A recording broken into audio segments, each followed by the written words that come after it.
నమస్తే శ్రీమాత్రే నమః శ్రీ కృష్ణాయ నమః. వజ్ర టీవీ భక్తి ప్రేక్షకులకు స్వాగతం సుస్వాగతం. 2026లో మనకి కర్కాటక రాశి వారికి ఎలాంటి ఫలితాలు ఉన్నాయి, 25లో పడ్డ కష్టాలు ఇప్పుడు ఉన్నాయా, ఎలా ఉండబోతోంది 26, ఏ రకంగా చక్కగా ఉండబోతోంది, చేయవలసిన పరిహారాలు, చేయవలసిన పూజలు, ఏవి అదృష్టాన్ని ఇస్తున్నాయి, ఏవి మిశ్రమ ఫలితాలు ఇస్తున్నాయి, ఎవరు జాగ్రత్తగా ఉండాలి, ఎవరు హాయిగా ఉండాలి, ఈ విషయాలన్నీ మనం తెలుసుకుందాము. అయితే కర్కాటక రాశి వారికి ఈ సంవత్సరము గురువు 2026లో లాభస్థానం నుంచి చూస్తూ మీకు ప్రసన్న దృష్టిని ప్రసాదిస్తున్నాడు. అంటే ధనపరంగా చాలా చక్కగా ఉండబోతుందన్నమాట. అయితే ఆదాయము ఎక్కువగా ఉంటుంది, ఉన్నత వ్యక్తులతో మంచి సత్సంబంధాలు ఏర్పడబోతాయి, ఉద్యోగంలో మార్పులు కనబడుతున్నాయి, కుటుంబంలో శ్రేయస్సు కనబడుతోంది, మానసికంగా చాలా గతం కన్నా ఈసారి చాలా సంతోషంగా ఉండేందుకు అవకాశాలు కనబడుతున్నాయి. అయితే అన్ని విషయాల్లోనూ గురువు ఈ సంవత్సరం మిమ్మల్ని రక్షణగా చూసుకోబోతున్నాడు. అయితే శని భగవానుడు అష్టమ స్థానంలో నుంచి అనుకూలమైన ఫలితాలని ఇచ్చేందుకు శుభయోగాన్ని కూడా కలగజేస్తున్నాడు. అందరూ శని భగవానుని తిట్టుకుంటారు కదా, కానీ కాదు, శని భగవానుడు కూడా అత్యద్భుతమైన ఫలితాలు 26లో ఇవ్వబోతున్నాడు. అయితే మొదటి 4 నెలలు మీకు కాస్త పరీక్ష పెడతాడు, ఓర్పుగా తట్టుకునే ప్రయత్నం చేయండి. మీరు నెగ్గారు అంటే కనుక శుభయోగం కనబడుతోంది కాబట్టి తట్టుకునే ప్రయత్నం చేసుకోండి. ఆ తర్వాత మధ్య సంవత్సరం నుంచి మీకు ఆదాయపరంగాను, ఆరోగ్యపరంగాను, వ్యాపార పరంగాను అద్భుతమైన ఫలితాలు ఇస్తున్నాడు శని భగవానుడు. అయితే రాహువు కేతు ఇద్దరు కూడా మేషంలో ఉండడం వల్ల మీరు పనిచేసే స్థలంలో కొంత ఒత్తిడి అనేది రావడము, పై అధికారులతో ఘర్షణ వచ్చే అవకాశం కూడా కనబడుతోంది. కొంత జాగ్రత్తలు తీసుకోండి. అయితే రాహు కేతువు మేషంలో ఉండడం వల్ల మీరు పనిచేసే కార్యస్థలాలలో కొంత ఒత్తిడి తీసుకురావడము, పై అధికారులతో కొంత ఘర్షణ, మాట వచ్చే అవకాశం కనబడుతోంది. ఈ విషయంలో జాగ్రత్తలు తీసుకోండి. కుజగ్రహము సంచారము శరీరం మీద కొంత ప్రభావం చూపించే అవకాశం కనబడుతోంది. ధైర్యాన్ని, ఆత్మవిశ్వాసాన్ని ఇస్తాడు. అయితే ఏప్రిల్ జూన్ మధ్య ఈ సమయంలో మీకు కొంత కోపం ఎక్కువయ్యి కొన్ని సమస్యలు లేనివి తెచ్చుకున్నట్టుగా అవుతుంది. జాగ్రత్తలు తీసుకునే ప్రయత్నం చేసుకోండి. అయితే మీకు అదృష్టం ఎలా ఉండబోతోంది శాతంలో అంటే కనుక జనవరి మార్చి ఈ సమయంలో 65%, ఏప్రిల్ జూన్లో 72% గాను, జూలై నుంచి అక్టోబర్ వరకు 90% గాను ఇది బంగారు కాలము అంటారనమాట. నవంబరు డిసెంబరు 88% గాను అదృష్టం గోచరిస్తోంది. అయితే ఓవరాల్గా మీకు 80% అదృష్టంగా కనబడుతోంది. కలిసి వచ్చే రంగులు వెండి రంగు అంటే సిల్వర్ కలరు, తెలుపు రంగు, పసుపు రంగు, లేత గులాబీ రంగు, ఈ రంగులు మీకు కలిసి వస్తాయన్నమాట. అయితే అదృష్ట సంఖ్యలు 2, 7, 11. అదృష్ట వారాలు సోమవారం, మంగళవారము, గురువారము. మరి విద్యార్థులకు ఎలా ఉండబోతోంది అంటే కనుక మొదటి భాగంలో అనగా జనవరి నుంచి జూన్ ఈ 6 నెలల కాలంలో మీకు చదువు మీద దృష్టి ఉండకుండా డైవర్షన్ వచ్చే అవకాశము, మీ దృష్టి చెదిరే అవకాశము ఎక్కువగా కనబడుతోంది. పాత చదువు అలవాట్ల వల్ల మీకు కొంత ఆలస్యము, తర్వాత చదువుదాంలే, పోస్ట్ పోన్ చేద్దాంలే అనుకుంటూ మీకు మీరే ఎక్కువగా డిస్ట్రాక్షన్ అవుతూ ఉంటారు. జాగ్రత్తలు తీసుకోండి. పరీక్షల్లో ఇక తప్పదు అని అనుకుని రాసిన పరీక్షల్లో సాధారణమైన పాస్ మార్కులే వస్తాయి తప్ప మీరు అనుకున్న స్థాయిలో పాస్ మార్క్ అయ్యి వచ్చే అవకాశం కనబట్టలేదు. అయితే రెండో భాగము అనగా జూలై నుంచి డిసెంబర్ వరకు మీలో ఎక్కువగా కాన్ఫిడెన్స్ పెరుగుతుంది, మెమరీ పెరుగుతుంది. ఎందుకంటే గురుబలం ఎక్కువగా మారే అవకాశం ఉంది. గురువు మారడం వల్ల కూడా మీకు మంచి శక్తి వచ్చే అవకాశం కనబడుతోంది.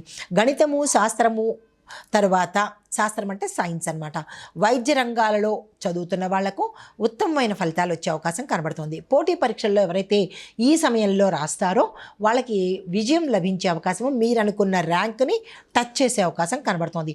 విదేశీ విద్య కోసము పెద్ద అవకాశాలు వస్తాయి, వాటిని అందుకునే ప్రయత్నం చేయండి. అయితే మీకు చెప్పదగిన సూచన ఏంటంటే కనుక ప్రతి సోమవారము శివాలయంలో మీ పేరిట అర్చన చేయించుకోండి. చిన్నపిల్లలైతే పేరెంట్స్ చేస్తారు, పెద్దవాళ్ళైతే కనుక మీ అంతటా మీరే కూర్చుని అర్చన చేయించుకునే ప్రయత్నం చేసుకోండి. ఇంకా ఉద్యోగస్తులకు, ఐటీ రంగాలకు చూసినట్టయితే కనుక కొత్త ఉద్యోగాలు వచ్చేందుకు బలంగా కనబడుతోంది. తర్వాత పై అధికారుల దృష్టిలో మీ పనితీరు కానీ, మీ మెలిగే తీరు కానీ, మీ వల్ల వచ్చే మంచి పేరు కానీ మీ పై అధికారుల దృష్టిలో పడి మీకు కొంత ప్యాకేజీ పెరగడం కానీ వేరే స్థానం ఇవ్వడం కానీ జరిగేందుకు అవకాశాలు ఉన్నాయి. విదేశీ ప్రాజెక్టులు, విదేశీ ప్రయాణాలకు శుభకరమైన యోగాలు గోచరిస్తున్నాయి. ఐటీ రంగంలో ఉన్న వారికి కూడా ప్రమోషన్స్ రావడము, వేరే కంపెనీలకి మారడము జరిగేందుకు అవకాశాలు కనబడుతున్నాయి. ప్రభుత్వ ఉద్యోగాల కోసం ఎవరైతే ప్రయత్నం చేస్తున్నారో వారు 6 నెలల తర్వాత అనగా జూన్ నుంచి కనుక మీరు ప్రయత్నాలు చేసినట్టయితే సక్సెస్ అయ్యే అవకాశాలు కనబడుతుంది.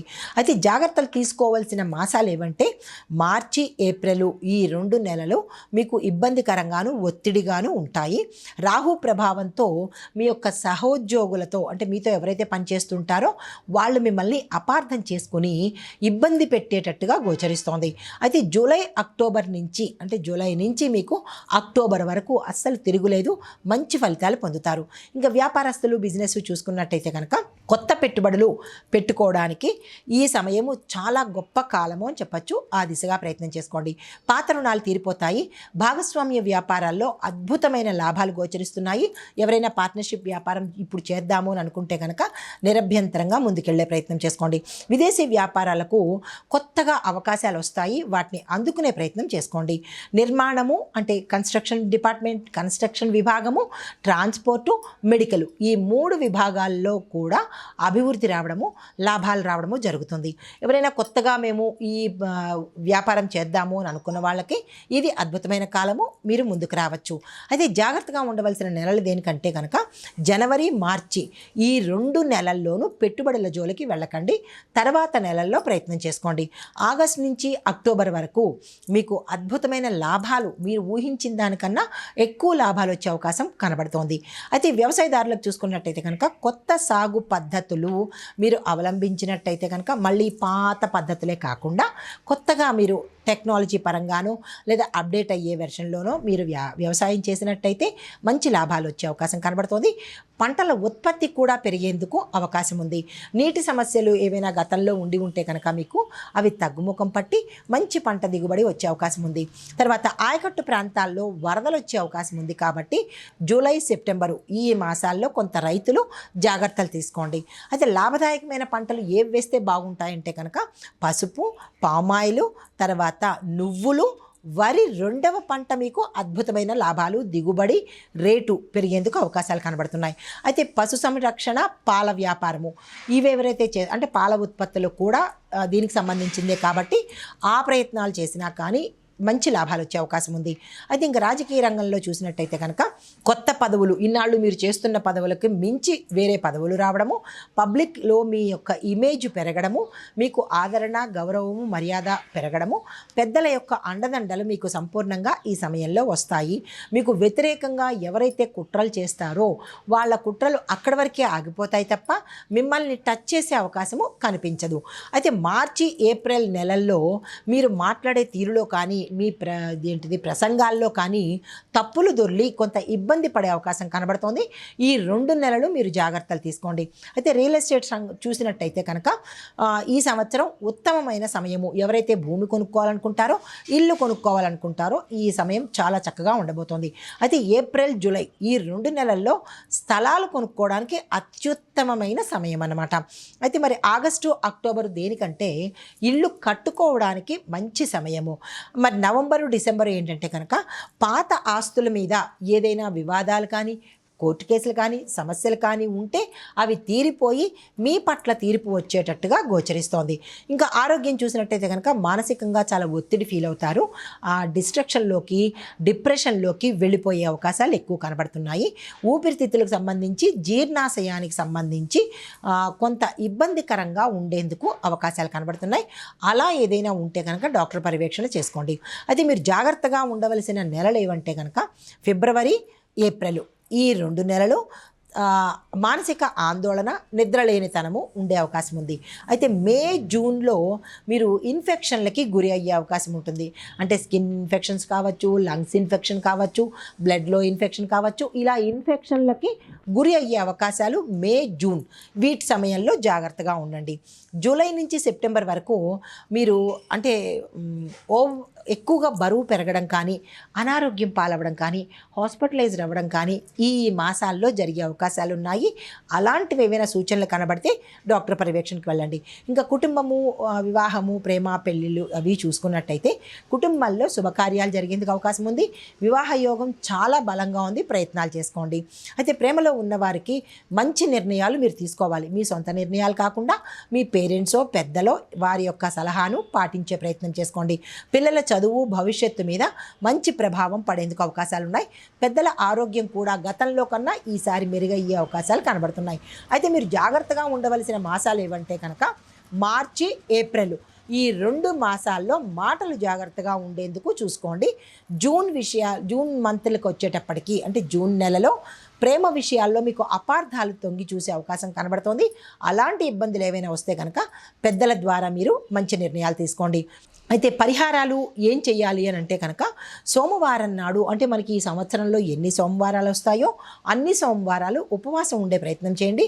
దుర్గా అమ్మవారికి పసుపు దీపాన్ని సాధ్యమైనంత వరకు శుక్రవారం సమయం కానీ గురువార సమయంలో కానీ పెట్టుకునే ప్రయత్నం చేసుకోండి. అయితే గోధుమలను ప్రతి ఆదివారము దానంగా ఇచ్చే ప్రయత్నం చేసుకోండి. మీకు కుదిరిన నాళ్ళు, దీనిలో ఇన్ని అన్నీ అనేమి లేదు, భయపడాల్సిన పని లేదు. మీకు శక్తి కొద్దీ ఎన్ని చెయ్యగలరో అంత చేసుకోండి. అయితే మీకు ఓవరాల్గా చెప్పదగిన మంత్రం ఏంటంటే కనుక ఓం నమః శివాయ, ఓం దుమ్ దుర్గాయ నమః ఈ మంత్రాలను స్త్రీలు పురుషులు ఇద్దరూ చదువుకోవచ్చు. అయితే ప్రమాదాలు ఎలా ఉన్నాయంటే కనుక అంటే నీటికి సంబంధించిన ప్రమాదాలు, తర్వాత రోడ్డు, అగ్ని వీటికి సంబంధించిన ప్రమాదాలు ఎక్కువ జరిగే అవకాశాలు ఉన్నాయి. జాగ్రత్తలు తీసుకోండి. ఇది ఓవరాల్గా ఈ రాశి వారికి చెప్పదగినటువంటి 26లో జరిగే ఫలితాలు, సూచనలు, పరిహారాలు. నమస్తే.